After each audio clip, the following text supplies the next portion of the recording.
अंदर आ गए हैं हरम के, अब दाखिल हो चुके हैं। और अब आपको जो सामने दिखेगा वो खाने काबा बिल्कुल आप क्लोजली देख सकते हैं। अल्लाह अकबर, सुभान अल्लाह, बहुत खूबसूरत व्यू है।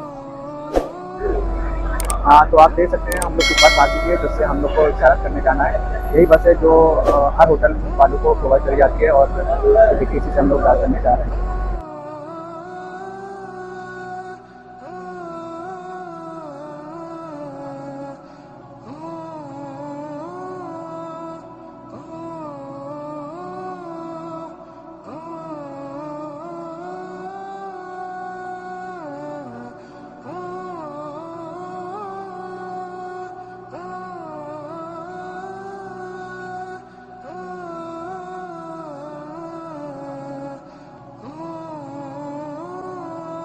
खुसत के वक्त कहते थे मजलूम करबला। अस्सलाम वालेकुम, मैं हूँ अदील बाकर, लखनऊ का रहने वाला हूँ और उम्रा करने आया हूँ। उम्रा तो हो चुका है, लेकिन जैसे अभी हम लोग जा रहे हैं खाने ख़ाबा की ज़ियारत करने, तो वहाँ पे थोड़ी देर बैठेंगे, दुआएं पढ़ेंगे। तो मैं आपको वहाँ की ज़ियारत दिखाता हूँ। तो वहाँ जाने के लिए सबसे ज़रूरी है कि आप एहराम में हो। अगर एहराम में नहीं होंगे तो आप ऊपर वाले फ्लोर पे ज़ियारत कर सकते हैं, पर नीचे की तरफ नहीं आ सकते जहाँ पर तवाफ़ होता है। तो चलिए आपको मैं अपना होटल का व्यू भी दिखा देता हूँ, किस जगह पर हम लोग का होटल है। और इंशाल्लाह आगे आपको आगे की ज़ियारत दिखाते रहेंगे। तो इस हमारे चैनल के साथ बने रहिएगा, इंशाल्लाह आगे आपसे मुलाकात होगी। तो आइए वीडियो में आपको अपना होटल के थोड़ा व्यू दिखाते हैं। तो ये हम लोग का होटल है, चुराका अल खैर होटल का नाम है। काफ़ी बड़ा होटल है। देखिए अंदर होटल का व्यू आपको अंदर से भी दिखाते हैं।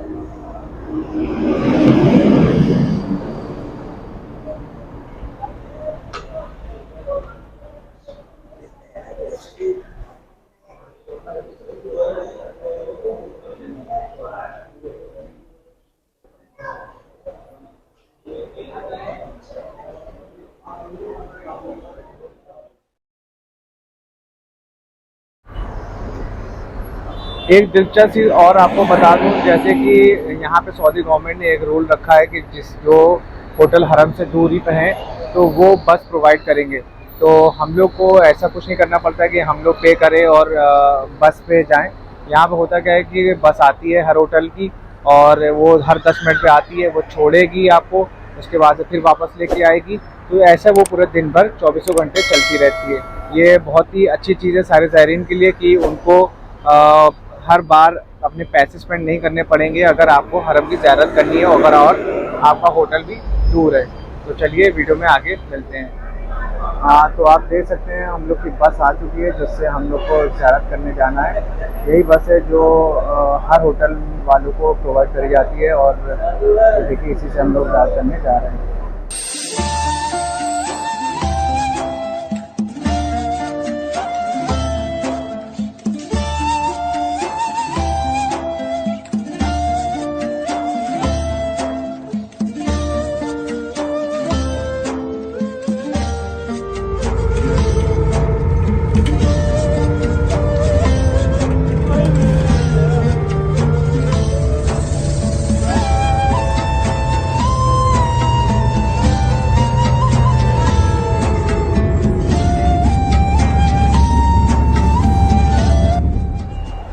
अब हम लोग हरम के पास पहुंच गए हैं और आपको अब यहाँ के नज़ारा दिखाते हैं। कितना खूबसूरत नज़ारा है, कितना ज़बरदस्त लगता है, दिल खुश हो जाता है जब यहाँ पे आके काफ़ी के पास चीज़ों को देखते हैं। आपको थोड़ा सा दिखाते हैं।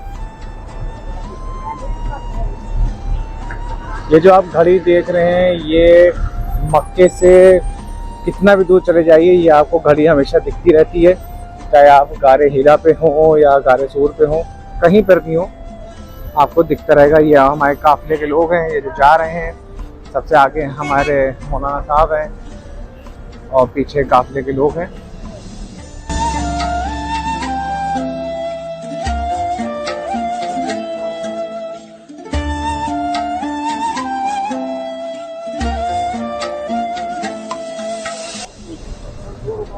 ये जो आप रास्ता देख रहे हैं ये सीधा रास्ता गया है खाने काबे की तरफ, और यहीं से आप ऊपर वाले फ्लोर पे भी जा सकते हैं और नीचे वाले फ्लोर पे भी जा सकते हैं।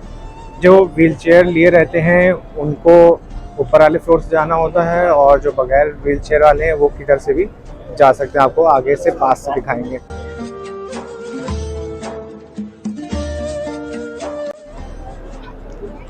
और हम लोग हरम के काफ़ी नज़दीक आ गए हैं।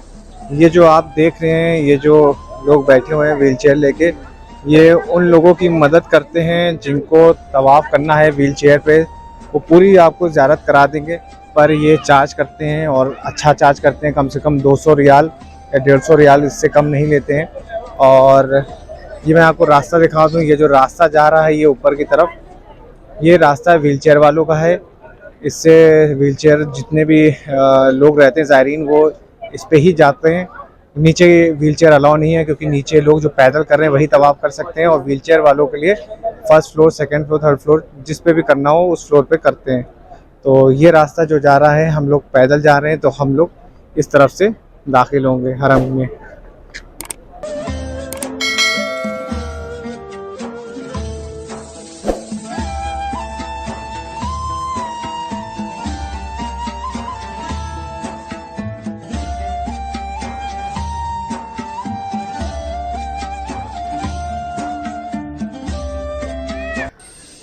अब हम लोग बिल्कुल हरम के पास आ गए हैं, बस अंदर दाखिल होने वाले हैं। आपको आगे नज़ारा दिखाते हैं। अंदर दाखिल होने से पहले आपको यहाँ का व्यू दिखाते हैं, किस तरीके से यहाँ का नज़ारा है। ये देखिए,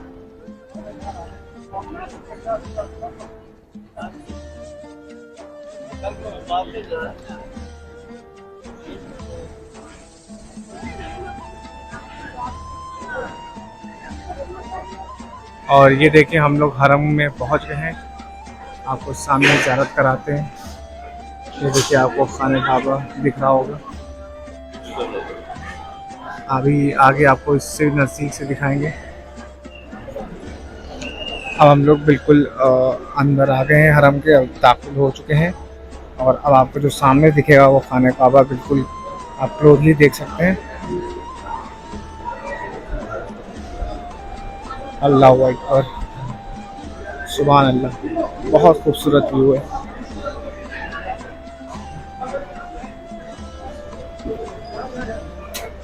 परवरदिगार आलम सबको यहाँ की ज़ियारत नसीब करे।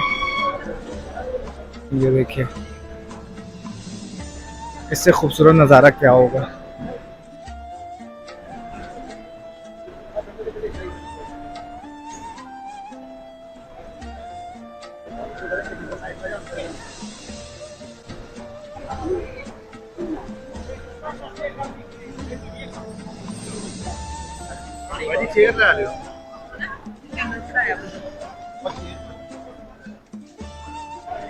ये जो आप ग्रीन लाइट देख रहे हैं, बस इसके जस्ट अपोजिट हज़रत अस्वद है, और वहीं से तवाफ़ शुरू होता है। ये देखिए,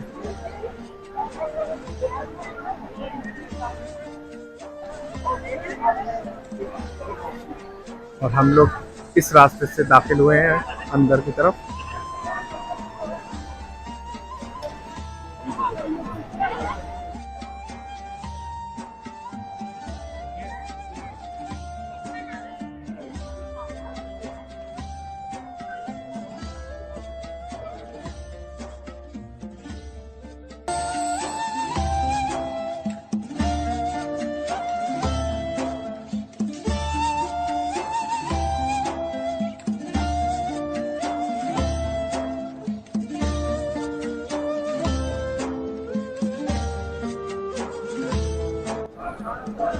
यहाँ पे एंट्री के लिए 4 से 5 गेट बने हुए हैं। जैसे आप दिखाते, ये किंग फहद गेट है। जो भी इन लोग के राजा हैं उनके नाम पे कुछ गेट के नाम रख दिए गए हैं। ये देखिए अलुमरा गेट है, और यहाँ आपको दिखाता हूँ किंग अब्दुल अजीज़ गेट है, और आपको ये दिखाता हूँ ये अल फतह गेट है। क्योंकि अल फतह गेट इसलिए है क्योंकि इसके जस्ट आगे अगर आप बाहर निकलेंगे तो फतह, तो इसके बाहर मस्जिद है जिसका नाम मस्जिद फतह है। क्योंकि जब रसूलुल्लाह ने फतह करी थी, इस्लाम जब यहाँ पे आया था, इस्लाम को लेके आए थे, मक्का फतह हुआ था, तो ये वहाँ पर भी एक मस्जिद बनाई गई थी जिसका सीधा डायरेक्शन जो है उस तरफ निकलता है, तो इसलिए उसका गेट का नाम अल-फतह गेट रख दिया गया है। ये देखिए सफाई चल रही है, यहाँ पर हर 1 घंटे के बाद सफाई होती है। ये देखिए इनका अलग ही तरीका है सफाई करने का। आमीन आमीन मम्मी दुआ कीजिए। ये ऐसे दौड़ दौड़ के सफाई करते हैं। मैं तो किसी सारे की दुआ मैं क्या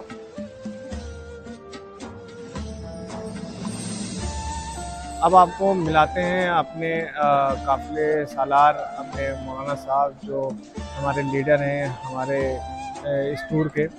आइए उनसे बताते हैं, उनसे आपको मिलाएंगे और वो तफसील से बयान करेंगे इस जगह के बारे में। तो आइए वीडियो में आगे देखते हैं। वरहमतुल्लाहि वबरकातुहू। अल्हम्दुलिल्लाह, खुदा का लाख लाख शुक्र है कि परवरदिगार आलम ने हम जैसे ख़ताकारों को भी ये सआदत बख्शी कि परवरदिगार आलम ने अपने घर की ज़ियारत नसीब फरमाई। खुदा का लाख लाख शुक्र है कि उम्रा मुफ़रदा हम लोग कर चुके हैं और ये वो मकाम है, ये वो जगह है कि जिसको परवरदिगार आलम ने ज़मीन का फ़र्श इसी जगह से बिछाया। परवरदिगार आलम ने सबसे पहले जो ज़मीन का फ़र्श बिछाना शुरू किया वो यही मकाम है, यही जगह है। खाने काबा के नीचे से परवरदिगार आलम ने ज़मीन का फ़र्श बिछाना शुरू किया और ये पूरी दुनिया, पूरा ज़मीन का फ़र्श जो है परवरदिगार आलम ने उसके बाद बिछाया। उसके बाद सबसे पहला घर जो परवरदिगार आलम का बनाया गया वो यही खाने काबा है कि जिसको परवरदिगार आलम ने बनाया गया परवरदिगार आलम के हुक्म से। और कुरान मजीद में भी परवरदिगार आलम ने जनाब इब्राहीम अलैहिस्सलाम को हुक्म दिया और परवरदिगार आलम के हुक्म के मुताबिक जनाब इब्राहीम अलैहिस्सलाम फ़िलिस्तीन का एरिया छोड़ करके, आप फ़िलिस्तीन के एरिए में रहने वाले थे, लेकिन अल्लाह के हुक्म से आप इस बयाबान और जंगल में आने के बाद आपने क़याम किया और अल्लाह के हुक्म से, परवरदिगार आलम के हुक्म से जनाब इब्राहीम अलैहिस्सलाम ने यहाँ अल्लाह के घर की तामीर करना शुरू की। और जैसा कि कुरान मजीद में आयत है कि बिस्मिल्लाहिर्रहमानिर्रहीम वइज़ यरफ़अ इब्राहीमुल क़वाइद मिनल बैत व इस्माईल रब्बना तक़ब्बल मिन्ना इन्नका अंतस समीउल अलीम, के वो वक्त के जब जनाब इब्राहीम अलैहिस्सलाम खाने काबा की दीवार की तामीर कर रहे हैं, खाने काबा की दीवारों को बुलंद कर रहे हैं और जनाब इस्माईल आपकी मदद फरमा रहे हैं, तो दुआ करते जा रहे हैं कि मेरे परवरदिगार हमारी इस मेहनत को कबूल फरमा। तो लिहाजा बहरहाल परवरदिगार आलम ने जनाब इब्राहीम अलैहिस्सलाम की इस और जनाब इस्माईल अलैहिस्सलाम की इस दुआ को ज़रूर कबूल फरमाया होगा, क्योंकि हम जैसा और आम जो यहाँ पर तवाफ़ करने वाले, चक्कर लगाने वाले हैं, उनकी दुआएं परवरदिगार आलम कबूल फरमाता है, तो भला जिसने खाने काबा की तामीर की हो उसकी दुआ परवरदिगार आलम कैसे रद्द कर सकता है। लिहाजा बाज़ रिवायतों से मिलता है कि परवरदिगार आलम ने, चूँकि जनाब इब्राहीम जद्दुल अंबिया हैं, हमारे आखिरी नबी हज़रत मोहम्मद मुस्तफ़ा सल्लल्लाहु अलैहि वसल्लम के भी जद हैं, यानी हमारे आखिरी नबी सल्लल्लाहु अलैहि वसल्लम जनाब इब्राहीम ही की नस्ल और जनाब इस्माईल अलैहिस्सलाम की नस्ल से आप हैं। लिहाजा हमारे नबी को इब्नुज़्ज़बीहैन भी कहा जाता है कि दो जिनको ज़िबा किया, जनाब अब्दुल्ला अलैहिस्सलाम, जिनके बारे में बहरहाल तफसीली मैं बयान नहीं कर सकता हूँ, क्योंकि जनाब इस्माईल ज़बीहुल्लाह हैं और जनाब अब्दुल्ला भी को भी नज़र मानी थी जनाब अब्दुल मुत्तलिब ने, उनको भी ज़िबा करने की, लेकिन कुरा डाला गया और वहाँ पर ऊँट को उनके बदले में ज़िबा कर दिया गया। लिहाजा आपको इब्नुज़्ज़बीहैन कहा जाता था। तो बहरहाल परवरदिगार आलम ने इस मकाम को बहुत आला और शरफ बख्शा है। ये मस्जिदुल हराम है, जितना भी हरम है इसके अंदर बाज़ रिवायात में ये है कि सिर्फ मस्जिदुल हराम वो जगह है, यानी 4 जगहों में से एक जगह ये है कि जहाँ आपको इख्तियार है कि आप पूरी नमाज भी पढ़ सकते हैं और बेहतर है कि नमाज हालत कस यानी हालत सफ़र में भी आप पूरी नमाज़ पढ़ें। मस्जिदुल हराम है, मस्जिदुल नबी है और हरम इमाम हुसैन अलैहिस्सलाम है और मस्जिद कूफा। हालांकि पूरा कूफा, बाज़ रिवायत में है कि पूरा कूफा, मदीना कूफा जो है वो उसमें नमाज हो सकती है। इसी तरीके से पूरा मक्का मुकर्रमा में भी पूरी नमाज पढ़ सकते हैं। इसके अलावा मदीना मुनव्वरा में भी पूरी नमाज पढ़ सकते हैं। लेकिन बेहतर ये है कि मस्जिदुल हराम, मस्जिदुल नबी और मस्जिद कूफा और हरम इमाम हुसैन अलैहिस्सलाम के अंदर आपको इख्तियार है कि आप ये 4 मकामात हैं कि जहाँ पे इख्तियार है कि हालत सफ़र में भी आप नमाज को पूरा पढ़ सकते हैं। लिहाजा हम बैतुल्लाह के सामने इस वक्त खड़े हुए हैं और ये जिस जगह, जिस रुख पे हम लोग खड़े हुए हैं, इसके ये जो जाविया, ये वाला जो कोना है, इसको रुकन यमनी कहा जाता है। ये रुकन यमनी कहा जाता है। और उसके बाद ये जो जाविया आता है, इस रुकन को हजर अस्वद वाला रुकन कहा जाता है। और उसके बाद यहाँ पर इस तरफ से अगर हम देखेंगे तो ये बाब खाने काबा, दरवाज़ा खाने काबा वहाँ से नज़र आएगा। ये बाब खाने काबा है और उसी के सामने मकाम इब्राहीम अलैहिस्सलाम है। ये मकाम इब्राहीम अलैहिस्सलाम जिसके ऊपर पत्थर के ऊपर आपके पैर के निशान मौजूद हैं। ये कहा जाता है कि उस वक्त के हैं कि जब आप खाने काबा की तामीर फरमा रहे थे तो उस वक्त पत्थर के ऊपर जनाब इब्राहीम अलैहिस्सलाम के पैरों के निशान मौजूद थे। उसके अगर हम दूसरी तरफ चले जाते हैं तो वहाँ के ऊपर हिजर इस्माइल है कि जहाँ पर कहा जाता है जनाब इस्माइल की कब्र मौजूद है और वहाँ के ऊपर 2 रकात नमाज पढ़ना मुस्तहब है। इसके अलावा मीज़ाब है यानी परनाला है, वहीं पर उसके नीचे दुआ मांगना, वहाँ के ऊपर 2 रकात नमाज अदा करना, ये भी मुस्तहबात में से है। उसके दूसरी तरफ चले जाएंगे तो ये काबे के पुश्त यानी पीछे की तरफ का हिस्सा आ जाता है। वहाँ के ऊपर ज़ाहिरी तौर पर वैसे कुछ नहीं, पुश्त खाने काबा है। लिहाजा मुस्तहबात में से है कि जब इंसान तवाफ़ करे तो खाने काबा को आखिर में अपने बदन से मस करे, चूमे, रुकन यमनी को भी चूमे और हजर अस्वद को भी चूमे। ये सब मुस्तहबात में से है। जब इंसान एहराम बांध लेता है, एहराम के लिए ज़रूरी है कि हम मीक़ात से एहराम को बांधें। और जब इंसान ने एहराम बांध लिया है, गोया उसके ऊपर बहुत सारी ऐसी चीज़ें हैं कि जो उसने अपने आप के ऊपर हराम करार दे दी। यानी जब इंसान दाखिल हो रहा है हरम के अंदर, हरम मक्का के अंदर बग़ैर एहराम बांधे दाखिल होना जायज़ नहीं है। इसीलिए ज़रूरी है कि जब भी इंसान मीक़ात या मीक़ात के करीब से गुजरे, उसके मुकाबिल से गुजरेगा, तो वहाँ से ज़रूरी है कि वो एहराम को बांध ले और वहाँ से नियत करके एहराम बांधे। और यहाँ पर आने के बाद इंसान को चाहिए कि वो सबसे पहले आकर के तवाफ़ खाने काबा करे उम्रे की नियत से, और उसके बाद 2 रकात नमाज तवाफ़ खाने काबा करेगा और उसके बाद जो है वो सही करेगा सफ़ा और मरवा के दरमियान। तवाफ़ जो है वो ये ग्रीन लाइट जो इशारा बनाया गया है यहाँ से शुरू करना होता है, जो बिल्कुल हजर अस्वद के डायरेक्शन में और उसकी सामने से आता है। लिहाजा यहाँ से तवाफ़ शुरू करना है और 7 चक्कर 7 राउंड लगाने के बाद जो है वो बेहतर ये है कि मकाम इब्राहीम के पीछे इंसान 2 रकात नमाज तवाफ़ पढ़े और उसके बाद वहीं से मकाम इब्राहीम के पीछे से जो है सही के लिए जो है रास्ता बनाया गया है, वहाँ पर जाएंगे। तो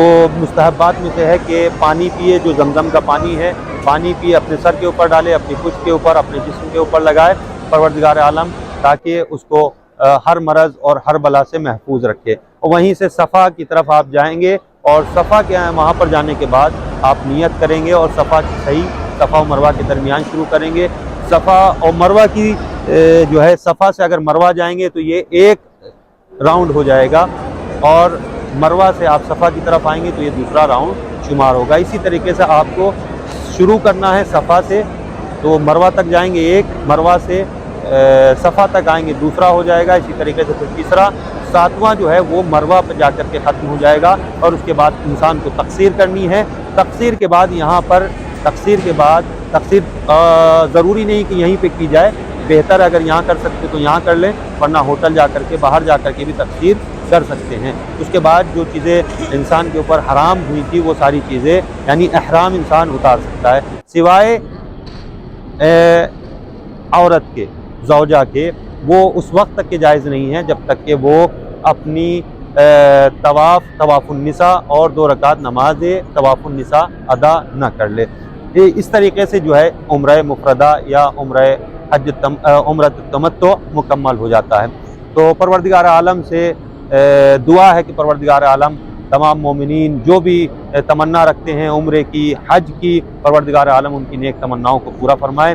और जो लोग भी ज़ियारत रखते हैं उम्रे की, हज की, परवरदिगार आलम उनकी नेक तमन्नाओं को पूरा फरमाए।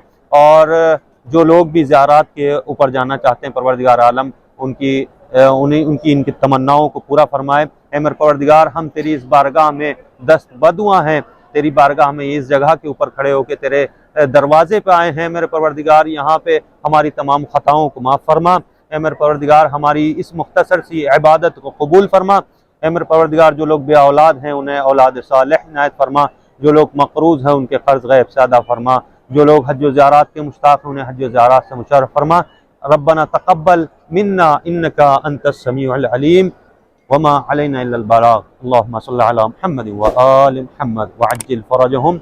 यहाँ पर सलावात मोहम्मद व आले मोहम्मद के ऊपर और इमाम ज़माना अज्जलल्लाहु ताला फ़रजहु शरीफ के ज़हूर में ताजील की दुआ करना बहुत ज़्यादा सवाब रखता है। और दुआएं जितनी भी हो सकता है तमाम मोमिनीन के लिए दुआएं करनी चाहिए। वस्सलामु अलैकुम व रहमतुल्लाहि व बरकातुहू।